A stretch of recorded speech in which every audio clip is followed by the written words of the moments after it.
Mom carved the Thanksgiving turkey and smiled. Thanks to your miscarriage, our family line remains pure. Relatives burst into laughter as my sister patted her son's head. One real grandchild ice enough, don't you think? I set down my fork and stood up silently. But none of them knew this would be their last family gathering. I took a sip of coffee while gazing at the frost-covered garden outside my window. The temperature had dropped suddenly, announcing the arrival of winter in Minnesota. In our garden, situated in Eden Prairie's upscale neighborhood, autumn leaves still lingered. The frost on the fallen leaves sparkled in the morning sun. Another Thanksgiving season had arrived. My career as a senior accountant at a major accounting firm was going well. My marriage to David was stable, and I had no complaints about living in this town. Only my relationship with my mother remained delicately strained. Amy, are you ready? David called from behind me. When I turned around, my husband was already dressed in his suit and holding his travel suitcase. He had been steadily building his career as an IT company executive. He was a gentle soul, understanding of my work and always supportive and ideal husband. Yes, I'm fine. Don't worry, I answered with a smile. David would miss this year's Thanksgiving due to an important business meeting. It was a crucial business trip that could determine the success of his company's new project. Did you tell your mother?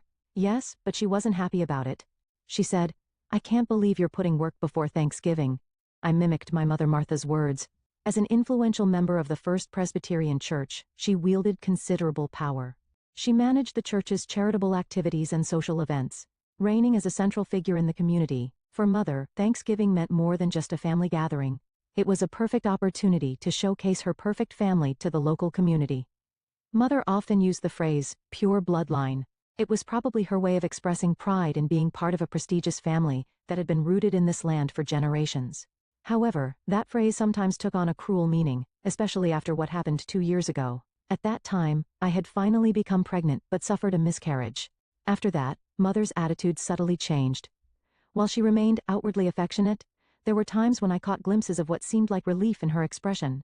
Meanwhile, her doting on my sister Linda's son Tommy grew more intense by the day. Linda was a devoted housewife actively involved in church activities. She tended to be heavily dependent on Mother, prioritizing Mother's opinions even in raising her 5-year-old son Tommy. Her husband John was a real estate company owner. Though honest in character, he had recently shown signs of concern about changes in his wife's behavior. David placed his hand on my shoulder. Are you okay? Yes, I turned to face my husband and smiled. Don't worry, I'll handle it my way. David nodded silently. He understood how I felt. That's probably why he felt guilty about this business trip. I should get going. I stood up and walked my husband to the door. A cold wind blew in. Tomorrow was Thanksgiving. Many relatives would gather at Mother's house for dinner. My sister Linda would come with her husband John and their son Tommy. Linda had been acting strange lately. She seemed too close to Adam Foster, the assistant pastor who had arrived 6 months ago. While the charismatic young assistant pastor was popular among the female church members, his relationship with Linda was clearly unusual. I let out a deep sigh. Tomorrow was Thanksgiving, Mother's perfect dinner party, a family gathering in a large white house, with elegant table settings. But underneath it all, something was definitely starting to crumble. With my calm and rational nature, I could see it clear as day. My accountant's intuition told me that some significant truth was being hidden, and I had a definite feeling that the time for that truth to be revealed was approaching. What was about to happen might drastically change the way our family existed, but perhaps it was an unavoidable destiny. That's what I felt. The Thanksgiving morning began with a biting cold. In the car heading to Mother's house, I tried to calm my anxious heart while turning up the heat. The sky beyond the windshield was a gloomy gray, with occasional snowflakes dancing in the air. Mother's house stood in one of Eden Prairie's most prestigious neighborhoods. The large white house, passed down through generations, could rightfully be called one of the town's landmarks. Several cars were already parked in the circular driveway at the entrance. Relatives were starting to gather. As I opened the front door, Mother's voice rang out. Martha had already made perfect preparations, a navy blue dress with a pearl necklace. Her graying hair was meticulously styled, and her makeup was carefully applied. Is David really not coming? The question came as if she had been waiting to ask it. There was a slight tone of reproach in Mother's voice. No. I explained that he has an important business meeting. Well, I suppose it can't be helped. You young people always put work before family. Ignoring the sarcasm in those words, I headed to the kitchen. There, Aunt Carol and my cousin Jennifer were already helping with the meal preparations. The turkey had already started to brown nicely in the oven. Oh, Amy, I'm glad we could help, Carol called out to me. In her eyes floated an emotion that could have been either sympathy or pity. Since my miscarriage 2 years ago, the way relatives looked at me had subtly changed like this. Soon after, the doorbell rang, the arrival of Linda's family. "Tommy, come to Grandma." Martha rushed forward, almost ready to embrace her grandson the moment she saw him. 5-year-old Tommy laughed happily in his grandmother's arms. Behind them, Linda wore a satisfied expression. Her husband John looked somewhat uneasy and glanced briefly at me. While waiting for dinner preparations to be completed, the usual small talk unfolded in the living room. Church activities, neighborhood gossip, children's school stories. But to me the conversation sounded strangely hollow. In particular, I noticed that Linda was avoiding any mention of the new assistant pastor. "Well, dinner is ready," Mother's voice echoed through the living room, and everyone began moving to the dining room. The table was set with expensive Lenox china, and candles flickered in silver candlesticks. In the center sat the turkey, gleaming golden brown. "Let us pray." Everyone sat down, folded their hands and bowed their heads. Martha began reciting the prayer. Her voice was filled with its usual dignity and confidence. "And we thank you for all the blessings bestowed upon us. Amen." After the prayer, the serving of food began. Martha took up the large silver knife that had been passed down through generations, and began carving the turkey. Her movements revealed years of experience. "Amy, you're always so focused on work," Aunt Carol addressed me. "Don't you think it's time to find a new purpose in life?" "Yes," Cousin Jennifer chimed in. "God sometimes gives us trials for a reason." The meaning behind those words was clear. They were referring to my miscarriage 2 years ago. I silently lowered my eyes to the food on my plate. "Well," but Martha suddenly spoke up. While carefully carving the turkey, she said in an inappropriately cheerful voice, "Your miscarriage saved our bloodline from being tainted." Those words struck the dinner table like an icy blade. Yet the relatives rushed to laugh. To my ears, their laughter sounded cruelly frivolous. And then came the decisive blow from my sister. Linda, gently stroking her son's head, said with a broad smile, "After all, a real grandchild is all we need." There was a moment when time seemed to stop. I slowly put down my fork and quietly stood up from my chair. All eyes around the table turned to me at once. "Amy?" There was a slight tremor in Mother's voice. "Please excuse me for a moment," I announced this calmly but firmly, and left the dining room. Behind me, after a moment of silence, confused sounds began to emerge. I stood before the large window in the living room, looking outside. The light snow had turned into proper snowfall without my noticing. White snowflakes were slowly dancing down through the darkness. The sight had a strangely calming effect on my heart. After a while I heard sounds from the kitchen. When I turned around, John was standing there. Linda's husband wore an obviously troubled expression. "Amy, I need to talk to you." His voice was different from his usual confident tone as a real estate company president. It carried a complex tone mixing anxiety and determination. "Actually, something's wrong with Linda." I nodded silently. John looked around cautiously, then continued in an even lower voice. "She's been meeting with the young assistant pastor frequently." And he paused for a moment and let out a deep sigh. "I want to get a DNA test for Tommy. Will you help me?" In that moment, all the pieces connected.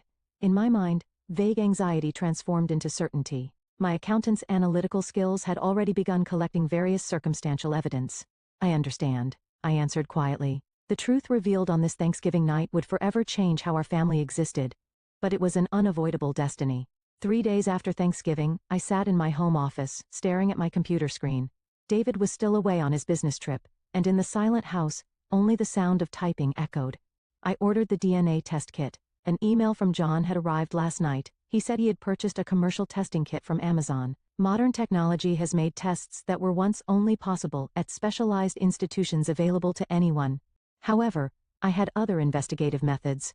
Using my experience and knowledge as an accountant, I could track people's behavior patterns through their numerical traces. I started by examining the church's accounting records. As the person in charge of auditing First Presbyterian Church's accounts, I had access. I carefully checked each record since Adam Foster's appointment. This is I found unusual expenditures in the church's charitable activity funds. Every month, a fixed amount was being transferred to a specific account. While the amount wasn't large, its regularity was suspicious. "Amy, what are you investigating?" At the sudden voice, I quickly closed the screen. When I turned around, Mother was standing in the doorway of my study. "Just work, Mother. Preparing for the church audit." "I see." Mother showed an expression of acceptance, but doubt remained in her eyes. "Your behavior at Thanksgiving dinner was truly disrespectful." "Mother, your comment was." "Think about the family's reputation," Mother interrupted me. "Especially now that Linda is about to take on an important position." "Important position?" Yes, Assistant Pastor Adam has recommended Linda to be the youth department head. I couldn't help but frown at those words. Youth department head. That was a position with significant influence in the church. But why Linda?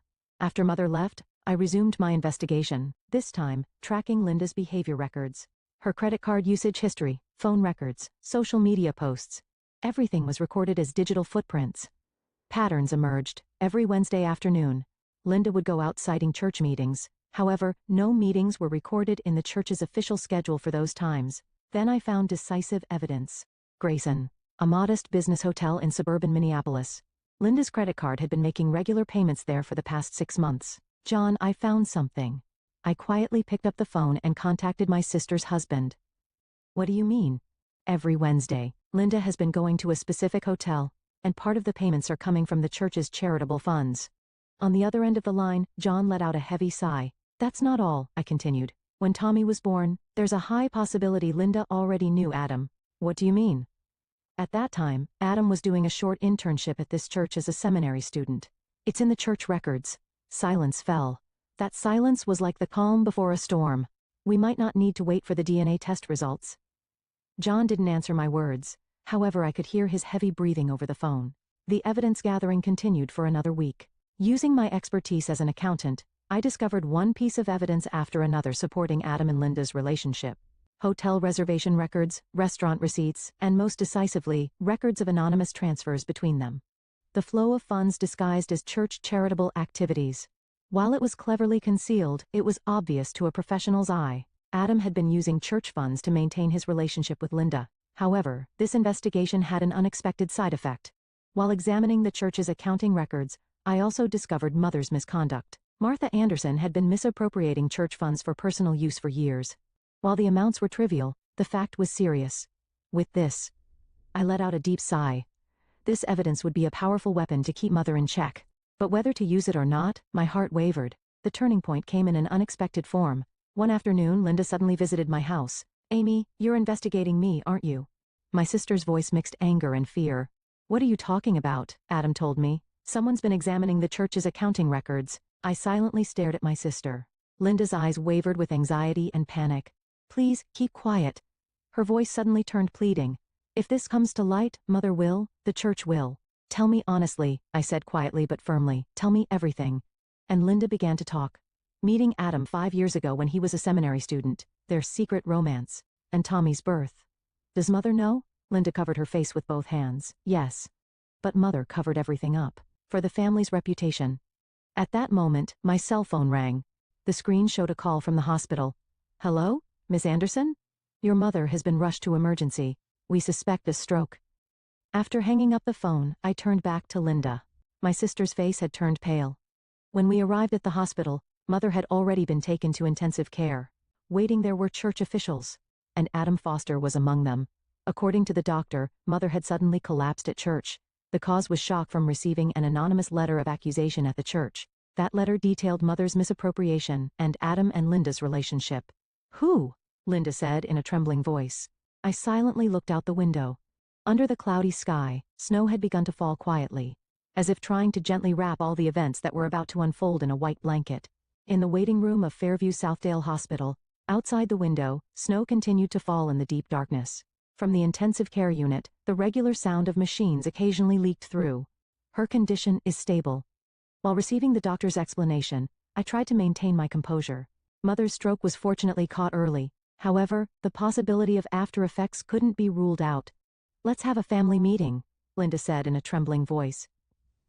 In the waiting room were Linda, John, David who had rushed back, and me. Adam had already left, urged by church officials. Before that, John opened his mouth heavily. The DNA test results are in. I held my breath. The color drained from Linda's face. David looked at me, trying to understand the situation. Tommy, John choked on his words. He's not my child. Silence dominated the room. That silence pressed down on our shoulders like heavy lead. Linda. I turned quietly to my sister. Tell us everything. About Mother, about Adam. My sister remained motionless, covering her face with both hands, but eventually she lowered her hands and looked at us with red eyes. 5 years ago, Linda's confession began. When Adam came to the church as a seminary student, her story progressed in fragments, as if unloading a long-carried burden. Meeting Adam when he was a seminary student. Secret rendezvous. The panic when pregnancy was discovered. And Mother's decision to rush Linda's marriage to John. Mother knew everything? David couldn't help but interject. Yes. Linda nodded slightly. Mother covered everything up to protect the family's reputation. She even paid Adam hush money. Using church funds? My voice involuntarily turned cold. Linda silently nodded. Her confession perfectly matched my investigation results. Mother's misuse of church funds. Hush money to Adam. Everything was a strategy to protect family reputation. What were you planning? John's voice trembled with anger. How long were you going to continue this lie? Linda stammered. Mother, reputation. Just then, we heard noise from the nurse's station. When we turned around, Mother's bed was being returned to her room. While consciousness had returned, right side paralysis remained. You can visit now, the nurse announced. But please don't excite her. We visited Mother's hospital room one by one. When I entered last, Mother weakly opened her eyes. Amy. Mother's voice had lost its former authority. In my bag. I picked up Mother's handbag. Inside were the church's bankbook and a notebook recording transactions with Adam. Burn everything. I can't, I answered quietly but firmly. Let's put an end to all the secrets. That evening the church's board of elders was urgently convened. Adam Foster's inappropriate relationship and suspicions of church fund misappropriation were officially addressed as agenda items. The results were as expected. Adam was immediately dismissed. Mother's position in the church was effectively stripped. Linda was essentially banished from the church community. The news spread surprisingly fast. Local papers covered this incident extensively as a church scandal. Scandal rocks prestigious church. The truth behind the elder family. Headlines after headlines sliced through our lives. A week later, we had a family discussion about Mother's care. A nursing home would be most appropriate, suggested the medical social worker. Linda strongly objected. You're planning to abandon Mother, even now? Face reality, I answered calmly. Mother needs professional care. And I paused for a moment. This decision is for all of us. Eventually, it was decided that Mother would enter Amy. Mother stopped me on discharge day. Her right side paralysis hadn't fully recovered yet. You might have been right. I couldn't answer those words. I just held her thin hand tightly. But Mother continued, try to understand my feelings about protecting the family's reputation. I do understand, I answered quietly. But reputation built on lies will eventually crumble. Tears glistened in Mother's eyes. Perhaps that was the most honest display of emotion she had ever shown. That night, I had dinner alone with David for the first time in a while. You did well. My husband held my hand. What now? Outside the window, snow continued to fall quietly. The accumulated snow seemed to cover all traces of the past. But surely beneath it, new shoots were beginning to breathe. I'm thinking of looking for a new house, I smiled. Starting our new life somewhere a little away from this town. David nodded silently. His eyes overflowed with understanding and love. Yes, this isn't the end. It's a new beginning. Truth sometimes demands a cruel price. But without paying that price, true happiness cannot be obtained. That's what I believe. A year has passed since then. David and I had settled into a new home in a developing residential area in western Minnesota. 2 hours by car from Eden Prairie. I think it's just the right distance. In the kitchen of our new home, I was preparing to roast a turkey. Outside the window, gentle snow was falling. There wasn't the bitter cold of last year. Need help? David called from behind. His arms gently wrapped around my shoulders. Thanks, but I'm fine. I turned around with a smile. On the table lay papers from the adoption agency. Our preparations for creating a new family were steadily progressing. It feels nostalgic, I said, gazing into the distance. This time last year. Since last Thanksgiving, our lives had changed dramatically. As if a storm had washed everything away. Mother spends her quiet days in a luxury nursing home in suburban Minneapolis. Having lost her former dignity and social influence, she seems to be facing herself for the first time. During my recent visit, Mother spoke to me with an unusually candid expression. Amy, I might have been wrong.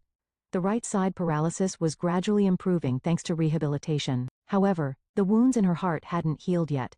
I was so concerned about appearances, I lost sight of what was truly important. Mother's eyes showed a hint of regret I had never seen before.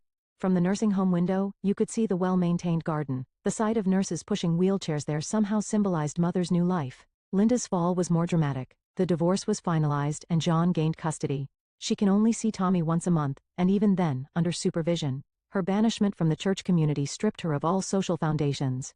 Sis. Last week, Linda suddenly visited our new home. I was speechless at the sight of my emaciated sister. I need to borrow money. Her relationship with Adam had already ended too. After being expelled from the church, he had moved to another state. He wasn't paying any child support. "I'm sorry," I answered quietly but firmly. "I won't clean up your messes anymore." Linda left in tears. Her retreating figure didn't even retain a shadow of my once beautiful sister. Meanwhile, John had begun walking a new path. Having gained custody of Tommy, he was pouring all his energy into his son's education, while accepting the fact that he wasn't Tommy's biological father. His approach to his son as a true father showed deep affection.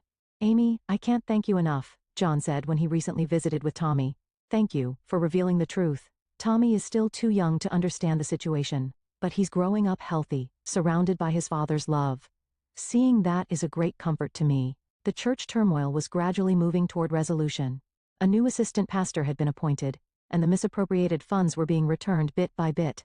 Combined with Mother's nursing home costs, our finances aren't exactly easy, but that's the result of our choices. "The turkey's starting to smell good." David's voice brought me back to reality. Indeed, a savory aroma was beginning to waft from the oven. "This year's Thanksgiving will be a quiet celebration with just my husband and me. The table is set with a white linen tablecloth and our newly purchased dishes. It's not extravagant, but it's a space that warms the heart." "Hey," David said, gazing at my profile. "Are you happy?" I thought for a moment before slowly nodding. "Yes. We're truly happy now, in the real sense. Happiness built on lies and deception will eventually crumble." That was the lesson Mother learned over a lifetime, and through that pain, we found a new happiness. Outside the window, snow continued to fall quietly. The white crystals gently wrapped the earth, seeming to announce the arrival of a new season. Surely new shoots will sprout come spring. That's how our lives too will move forward, slowly but surely.